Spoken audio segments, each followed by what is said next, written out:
ನಮಾಮಿ Shankara.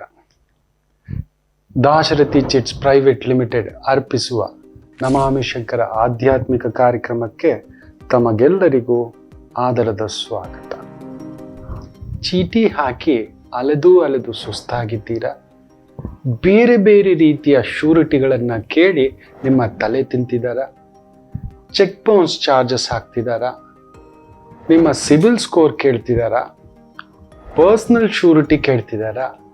Government surety ಕೇಳ್ತಿದ್ದಾರಾ? ಇಲ್ಲವೇ bond surety ಕೇಳ್ತಿದ್ದಾರಾ? ಇದು ಯಾವುದೂ ಇಲ್ಲದೆ ಒಂದೇ ಒಂದು ಸಣ್ಣ ಶ್ಯೂರಿಟಿ ಮುಖೇನ 30 ನಿಮಿಷದಲ್ಲಿ ಪ್ರಪ್ರಥಮ ಬಾರಿಗೆ ಭಾರತದಲ್ಲಿ ನಿಮ್ಮ ಚೀಟಿ ದುಡ್ಡು ನಿಮ್ಮ ಕೈಗೆ. ತಡ ಯಾಕೆ? ಹಿಂದೆ ಕರೆ ಮಾಡಿ ಈ ಕೆಳಗಿನ ಸಂಖ್ಯೆಗಳಿಗೆ. ನಮಾಮಿ ಶಂಕರ.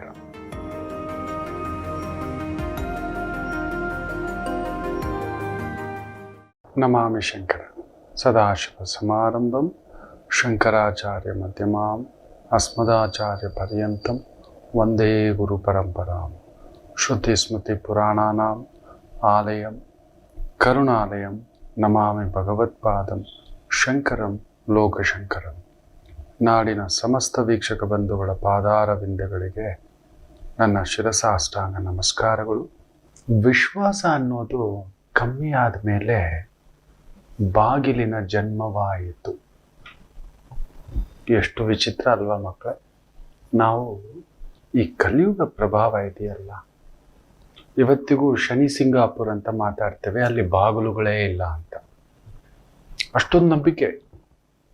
ನಮಗೊಬ್ಬ ದೇವ ಇದ್ದಾನೆ, ನಾವೆಲ್ಲರೂ ಒಂದೇ, ನಾವು ಯಾರೂ ಕದಿಯಲ್ಲ, ಇನ್ನೊಂದು ದೋಚಲ್ಲ, ಅತಿಕ್ರಮಣ ಮಾಡೋಲ್ಲ ಅನ್ನೋ ಒಂದು ನಂಬಿಕೆಯ ಭಾವದಲ್ಲಿ ಅಲ್ಲಿದ್ದಾರೆ. ಆದರೆ ಇವತ್ತು ಕಲಿಯುಗದಲ್ಲಿ ಇಲ್ಲ ಮಕ್ಕಳೇ. ವಿಶ್ವಾಸ ಅನ್ನತಕ್ಕಂಥದ್ದು ಕಳೆದು ಹೋದ ಮೇಲೆ ನಾವು ಒಂದು ಮನೆಗೆ ಒಂದು ಬಾಗಿಲು ಹಾಕೋಕೆ ಶುರು ಮಾಡಿದ್ವಿ. ನಮಗೆ ನಂಬಿಕೆ ಇಲ್ಲ, ಬಾಗಿಲು ಹೇಳ್ಕೊತೀವಿ ನೋಡಿ. ಯಾರೋ ಬಂದರು, ಬಾಗಿಲು ಹಾಕ್ಕೊಂಡು ಒಳಗಡೆ ಬರ್ತೀವಿ, ಬಾಗಿಲು ಹಾಕ್ಕೊಂಡು ಹೊರಗಡೆ ಬರ್ತೀವಿ, ಬೆಡ್ರೂಮ್ದು ಇನ್ನೊಂದು. ಯಾಕಂದರೆ ಇವತ್ತು ವಿಶ್ವಾಸವೆನ್ನುವುದು ಈ ಕಲಿಯುಗಕ್ಕೆ ಇಲ್ಲ. ಯಾರನ್ನು ನಂಬೋದು?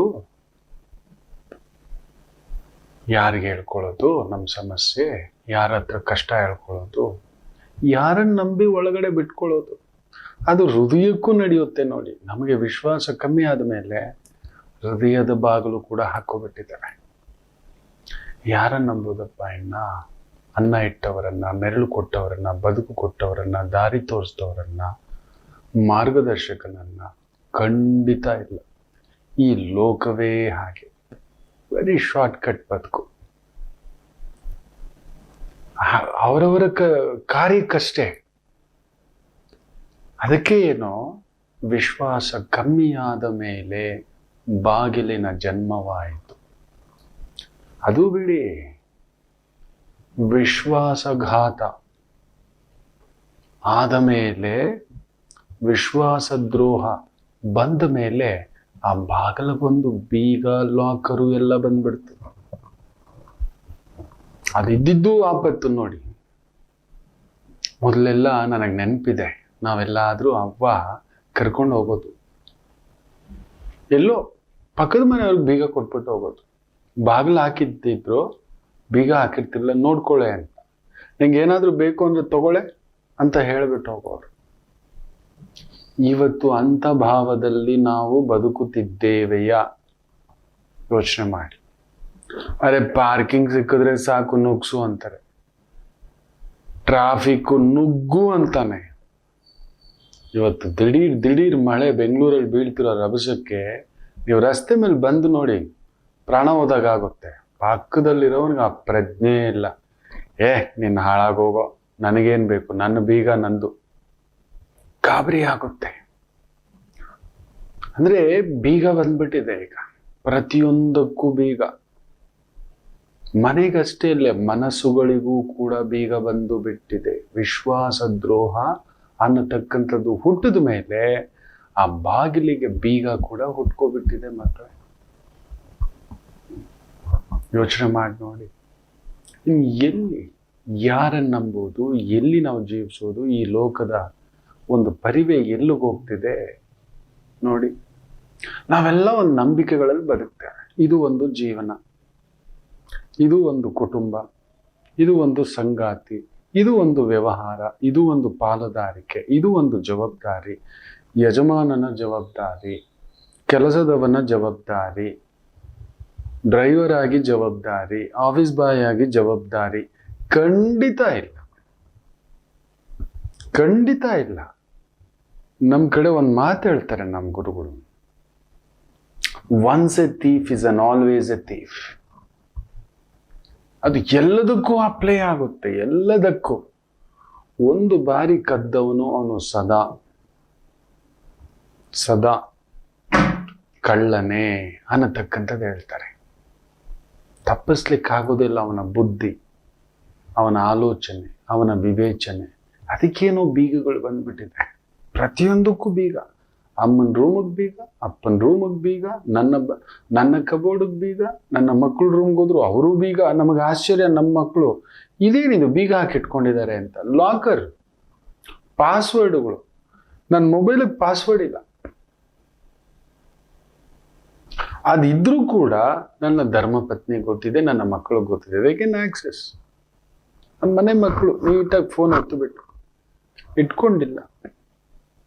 ಅಫಿಷಿಯಲಿ ಹೊರಗಡೆ ಹೋದಾಗ ಬೇರೆಯವ್ರು ಇದು ಮಾಡಬಾರದು ಅನ್ನೋ ಕಾರಣಕ್ಕೆ, ಯಾಕಂದರೆ data, phone, numbers, very VVIP contacts ಇರುತ್ತೆ, ಮೂಮೆಂಟ್ಸ್ ಇರುತ್ತೆ, ಡಿಸ್ಕಷನ್ಸ್ ಆಗಿರುತ್ತೆ.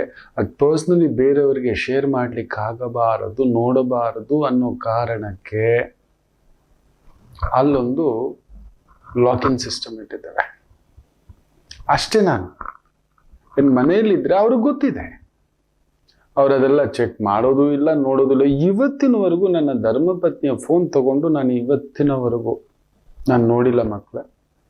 ನನ್ನ ಮನೆ ಮಕ್ಕಳಿರ್ಬೋದು, ಕುಟುಂಬದವ್ರು ಇರ್ಬೋದು, ಅಕ್ಕ ಇರ್ಬೋದು, ತಂಗಿ ಇರ್ಬೋದು, ತಮ್ಮ ಇರ್ಬೋದು, ಈ ರೀತಿ ಅದು ಕೊಡೋ ಅದು ಅಂತ.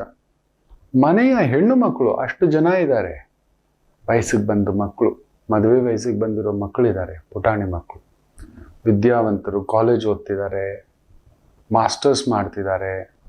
ಒಂದು ದಿನ ಏನರೂ ಇದೆ, ಯಾರ ಹತ್ರನೋ ಚಾಟ್ ಮಾಡ್ತಿದ್ದೀರಿ, ಏನದು? We are given the privacy. ಯಾವುದು ಒಳ್ಳೆಯದು, ಯಾವುದು ಕೆಟ್ಟದ್ದು, ಪ್ರತಿಯೊಂದನ್ನು ಹಂಚ್ಕೊಡ್ತೇವೆ, ಹೇಳ್ಕೊಡ್ತೇವೆ. ನಮ್ಮ ಲಿಮಿಟಲ್ಲಿ ಹೀಗಿರಿ. ಅದಕ್ಕೂ ಮೀರಿ ಕರ್ಮ ತಪ್ಸೋಕ್ಕಾಗಲ್ಲ. But make sure, tell the elders, ವೈದಿಕರಿಗೆ ಹೇಳಿ, ನಾವು ನೋಡಿ ಬಂದಿದ್ದೇವೆ, ನಿಮ್ಮ ವಯಸ್ಸು ದಾಟಿ ಬಂದಿದ್ದೇವೆ, ಈ ಆಟ ಆಡಿ ಬಂದಿದ್ದೇವೆ, ಈ ಗೆಳೆತನಗಳನ್ನು ನೋಡಿ ಬಂದಿದ್ದೇವೆ, ಈ ನಂಬಿಕೆಗಳನ್ನು ದಾಟಿ ಬಂದಿದ್ದೇವೆ. ನಿಮಗಿಂತಲೂ ಗಾಯಗಳು ನಮ್ಮ ಕಾಲಕ್ಕೆ ಜಾಸ್ತಿ ಇತ್ತು, ಆದರೆ ಅದನ್ನು ತಡ್ಕೊಳ್ಳೋ ಶಕ್ತಿಯೂ ನಮಗಿತ್ತು. ಯಾಕಂದರೆ ನಾವು ವೈದಿಕರ ಹತ್ರ ಹೋಗ್ತಿದ್ವಿ, ನಮ್ಮ ಹಿರಿಯರ ಹತ್ರ. ಆ ಹಿರಿಯರು ಗಮನಿಸ್ತಿದ್ರು, ನಮಗೊಂದು ದಾರಿ, ಮಾರ್ಗದರ್ಶನ. ಅದೇ ಆಗ್ಬಿಟ್ಟಿದೆ. ಮನುಷ್ಯ ಯಾವಾಗ ವಿಶ್ವಾಸ ಕಳ್ಕೊಂಡೋ, ನೀವು ಎಷ್ಟೋ ಮನೆಗಳಿಗೆ ಹೋಗಿ ನೋಡಿ, ಮಗಳು ರೂಮ್ ಬೀಗ, ಒಳಗಡೆ ಹೋಗೋಕ್ಕಾಗಲ್ಲ. ಏನು ಮಾಡ್ತಿದ್ದಾಳೆ, ಏನು ಮಾಡ್ತಿದ್ದಾನೆ ಗೊತ್ತಿಲ್ಲ, ಬಾಗಿಲು ಹಾಕ್ಕೊಬಿಡ್ತಾರೆ. ನೀವು ಬಾಗಿಲು ಹಾಕ್ಕೊಂಡಿದ್ದೀರಿ ಅಂದರೆ ನಿಮಗೆ ನಮ್ಮ ಮೇಲೆ ವಿಶ್ವಾಸ ಇಲ್ಲ ಅಂತ. ಅಂಥದ್ದೇನಿದೆ ಮಗ, ಅಂಥದ್ದೇನಿದೆ ಮಗ?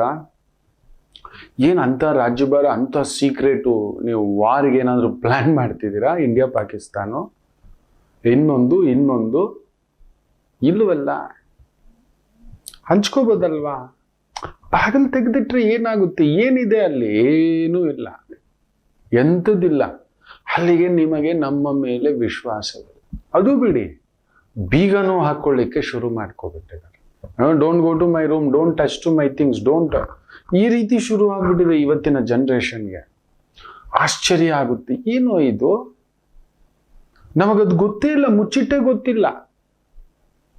ಮ್ಯಾಕ್ಸಿಮಮ್ ನಮ್ಮ ಬ್ಯಾಗಲ್ಲಿ ಕಾಲೇಜ್ ಡೇಸಲ್ಲಿ, ಸ್ಕೂಲ್ ಡೇಸಲ್ಲಿ ಹುಡುಕಿದ್ರೆ ಏನಾದರೂ ಹಣ್ಣುಗಳು, ತಿಂಡಿಗಳು ಇದು ಬಚ್ಚಿಟ್ಕೊಂಡಿರ್ತಿದ್ವಿ. ಅಷ್ಟು ಬಿಟ್ಟು ಇನ್ನೇನೂ ಇಲ್ಲ. ಆ ರೀತಿಯ ಭಾವ ಏನು ಆಗ್ತಿದೆ? ಏನಿದೆ ಅಂತ ಪ್ರೈವಸಿ? ಏನೂ ಇಲ್ಲ. ಓಪನ್ ಆಗಿ ಮಾತಾಡಿ ಹಿರಿಯರ ಜೊತೆ. ವಿಶ್ವಾಸವಿಲ್ಲದ ಮೇಲೆಯೇ, ವಿಶ್ವಾಸ ಅನ್ನೋದು ಕಳ್ಕೊಂಡ ಮೇಲೆ ಬಾಗಿಲು ಬಂತು. ಹಾಗೆಯೇ ವಿಶ್ವಾಸ ದ್ರೋಹ ಅನ್ನತಕ್ಕಂಥದ್ದು ಬಂದ ಮೇಲೆ ಬೀಗ ಬಂತು. ಅದು ಬಿಡಿ, ಪೂರ್ತಿ ವಿಶ್ವಾಸ ಅನ್ನೋದು ಕಳೆದೋದ ಮೇಲೆ CCTVಗಳು ಬಂದ್ಬಿಟ್ಟಿದೆ. ನಾವು ಏನಾದ್ರೂ ಕೇಳಿದ್ವಿ, ಪ್ರತಿ ಮನೆಗೂ CCTV ಇದೆ, ಭಯ ಆಗುತ್ತೆ. ನೀವು ನಂಬಲ್ಲ, ನನ್ನ ಆಫೀಸಲ್ಲಿ CCTV ಇದೆ, ಒಳಗಡೆಗಿಲ್ಲ, ಹೊರಗಡೆಗಿದೆ. ಅದನ್ನು ಕೂಡ ಮಾನಿಟ್ರ್ ಯಾರು ನೋಡಬಾರ್ದು ಅಂತ ಅದೊಂದು ಮಾನಿಟ್ರು ಸುಮ್ಮನೆ ರೆಕಾರ್ಡ್ ಆಗ್ತಿರ್ಲಿ ಅನ್ನೋ ಕಾರಣಕ್ಕೆ ಒಂದು ಸೆಟ್ ಮಾಡಿ ಇಟ್ಟಿದ್ದಾರೆ ಸಾಫ್ಟ್ವೇರು. ಅದನ್ನು ಉಲ್ಟಾ ಮಾಡಿ ಇಟ್ಟಿದ್ದಾನೆ. ಏನ್ ನೋಡ್ಕೊಂಡು ಕೂತ್ಕೋತೀರಿ? ಬಂದವರು ನಮ್ಮವರು. ಏನಿದೆ ಈ ಜೋಳಿಗೆ ದಾಸೇನ ಆಫೀಸಲ್ಲಿ ಏನೂ ಇಲ್ಲ. ಬರ್ತಾರೆ ಅವರು ನಂಬಿಕೆ ಮೇಲೆ, ವಿಶ್ವಾಸದ ಮೇಲೆ. ಮಕ್ಕಳು ಎಲ್ಲಿಂದಲೋ ಹುಡ್ಕೊಂಡು ಬರ್ತಾರೆ. ಅವ್ರಿಗೊಂದು ದಾರಿ ಗಮ್ಯ ತೋರಿಸ್ಲಿಕ್ಕೆ ಕುಳಿತಿದ್ದಾನೆ. ಬಿಡಿ. ಈ ಒಂದು ಭಾವ ಗೊತ್ತೇ ಇಲ್ಲ, ಇವತ್ತಿಲ್ಲವೇ ಇಲ್ಲ. ಅದಕ್ಕೆ CCTV ಬಂದ್ಬಿಟ್ಟಿದೆ, ಸೆಕ್ಯೂರಿಟಿ ಬಂದ್ಬಿಟ್ಟಿದೆ, ಇನ್ನೂ ಏನೇನೋ ಬಂದ್ಬಿಟ್ಟಿದೆ. ಭಯ ಆಗುತ್ತೆ. ತಾಳವಿಲ್ಲದ ಮನೆಗಳಿಲ್ಲ. ಎಲ್ಲ ನಮ್ಮವರಿಗೆ ನಾವು CCTV ಇಟ್ಬಿಟ್ಟಿದ್ದೀವಿ, GPS ಟ್ರ್ಯಾಕಿಂಗ್ ಇಟ್ಬಿಟ್ಟಿದ್ದೀವಿ. ಹೆಂಡತಿ ಎಲ್ಲೋಗ್ತಾಳೆ, ಗಂಡ ಎಲ್ಲೋಗ್ತಾನೆ, ಮಗ ಎಲ್ಲೋಗ್ತಾನೆ, ಮಗಳೆಲ್ಲೋಗ್ತಾನೆ, ಎಲ್ಲ ಗೂಗಲ್ ಮಯ. ಏನು ಒತ್ತಿದ್ರು ನಿಮ್ಮ ಗೂಗಲಲ್ಲಿ ಎಲ್ಲ ತೋರಿಸುತ್ತೆ. ನೀವು ಎಲ್ಲೆಲ್ಲಿ ಹೋಗಿದ್ರಿ, ಎಲ್ಲೆಲ್ಲಿ ತಿಂದ್ರಿ, ಯಾವ ಪ್ಲೇಸ್ ವಿಸಿಟ್ ಮಾಡಿದ್ರಿ ನಿಮಗೆ ಗೊತ್ತಿಲ್ಲ. ಭಯ ಆಗುತ್ತೆ. ಇವತ್ತು ಮೊಬೈಲ್ಗಳು ಒಂದು ಹೊರಗಡೆ ತೊಗೊಂಡು ಹೋಗೋಕ್ಕೆ ಭಯ ಆಗುತ್ತೆ. ಅಷ್ಟು ಸಿಂಕ್ರನೈಸ್ ಆಗಿ ಈ ಅಪ್ಲಿಕೇಶನ್ಗಳಿಗೆ ಆಕ್ಸೆಸ್ಸು, ನಿಮ್ಮ ಲೊಕೇಶನ್ನು, ನಿಮ್ಮ ಫೋಟೋಸು, ಏನೇನಿದೆಯೋ ನಿಮಗೇ ಗೊತ್ತಿಲ್ಲದೆಯೇ, which is sitting in a drives. CCTV security. ಕಾರಣ ನಮ್ಮವ್ರ ಮೇಲೆ ನಂಬಿಕೆ ಇಲ್ಲ. ಯಾವಾಗ ಯಾರು ನುಗ್ಗುತ್ತಾರೋ. ಈ ರಾಜರುಗಳು ಮಾಡ್ತಿದ್ರು, ಆಂತರಂಗಿಕವಾಗಿ ರಕ್ಷಕ ಭಟ್ರನ್ನ ಇಟ್ಕೊಂಡಿರ್ತಿದ್ರು. ಯಾಕಂದ್ರೆ ರಾಜ್ಯ ಶ್ರೀಕೃಷ್ಣ ದೇವರಾಯರನ್ನೇ ಬಿಡ್ಲಿಲ್ಲ, ಅವರ ಮಗನನ್ನು ಬಿಡ್ಲಿಲ್ಲ. ಅವ್ರಿಗಿತ್ತು ರಾಜ್ಯ, ಬೇಕಿತ್ತು ಆಂತರಂಗಿಕವಾಗಿ ಅಲ್ಲೊಂದು ರಕ್ಷಕ ಭಟರು ಬೇಕು. ನಿಜ, ಒಪ್ಕೊಳ್ಳೋಣ. ಬಟ್ ಯೋಚನೆ ಮಾಡಿ ನೋಡಿ, ನಮಗೂ ಅವರಿಗೂ ಇರತಕ್ಕಂಥದ್ದು. ಹೌದು, ನಮ್ಮ ಪ್ರಧಾನಿಗೆ ಬೇಕು, ನಮ್ಮ ದೊರೆ ಸಿದ್ದರಾಮಯ್ಯ ಅವ್ರಿಗೆ ಬೇಕು, ದೊಡ್ಡ ಸ್ಥಾನ, ಅಲ್ಲೊಂದು ಥ್ರೆಟ್ಟು ಇರ್ತಾರೆ. ಒಳ್ಳೇದು ಅಂದಮೇಲೆ ಕೆಟ್ಟದ್ದು ಸಿಕ್ಕಾಬಟ್ಟೆ ಇರುತ್ತೆ. ಎಲ್ಲಿಂದಲೋ ಬರ್ತಾರೆ, ಎಲ್ಲಿಂದಲೋ ಏನಾದರೂ ಒಂದು ವಿಘ್ನ, ತೊಂದರೆ, ಎಳೆದಾಟ. ಸರಿ, ನೋಡ್ಕೊಳ್ಳೋಣ. ಅವ್ರಿಗೆ ಬೇಕು. ನಮಗೇನಕ್ಕೆ ಬೇಕು ಸೆಕ್ಯೂರಿಟಿ, CC ಕ್ಯಾಮರಾ?